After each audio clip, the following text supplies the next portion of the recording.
මායාවී ටෙලිනාට්‍යයේ මීළඟට දිගහැරෙන්නේ ප්‍රේක්ෂකයන් හැමෝගෙම දැස් කඳුලින් තෙත් කරවන, ඒ වගේම කතාවේ හැඟීම්බර පැත්තක් ස්පර්ශ කරන අතිශය සංවේදී කතාංග කිහිපයක්. හිතයිෂි තමන්ගේ ජීවිතය ගැන ගන්න යන මේ දැඩි තීරණයත් එක්ක කතාව අලුත්ම මාවතකට හැරෙන්නයි ලෑස්ති වෙන්නේ. හිතයිෂිගේ නව මාවත ශිෂ්ට කෙනෙක් වීමේ තීරණය.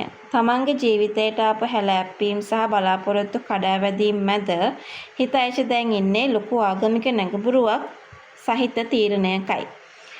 ඇත්තටම තමන්ගේ ගෙදර අය තමන්ව සම්පූර්ණයෙන් අමතක කරලා දාලා තියෙන එකේ තමන් නිශ්ශබ්දවම ශිෂ්ට කෙනෙක් වීමේ ආසාව මේ වෙද්දි ලොකුවටම තියාගෙන ඉන්නවා කියන එක පහුගිය කාලේ අපිට තේරුණා. ඇත්තටම පසුව දැනුවත් කිරීමේ බලාපොරොත්තුව. ඇගේ අදහස වෙන්නේ තමන් ශිෂ්ට කෙනෙක් වෙලා ඇත්තටම ඒ කියන්නේ තීරණය වෙනස් කරන්න බැරි තත්යකටපත් වුණාට පස්සේ විතරක් ගෙදර අයට ඒ බව දැනුම් දෙන්න. සංකල්පගේ හිතේ තවමත් ඉදිරිව ඇති මතකය. හිතයිෂි ලෝකයක් සමුගෙන මේ වගේ දැඩි තීරණයකට එන්න හැදුවත් කතාවේ තවමත් වෙනස් නොවූ එක පැත්තක් තියෙනවා.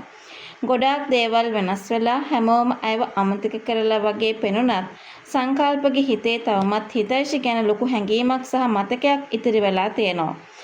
සංකල්ප තවමත් ඇය ගැන හිතන එක සහ ඇය කෙරෙහි දක්වන මේ සංවේදී බව නිසා හිතයිෂි ඇත්තටම හැමදේම අතහැරලා ශිෂ්ට කෙනෙක් වෙයිද නැත්නම් සංකල්ප නිසා ඇගේ තීරණය ආපස්සට හැරෙයිද කියන එක ඉදිරියේදී අපිට බලන්න පුළුවන්.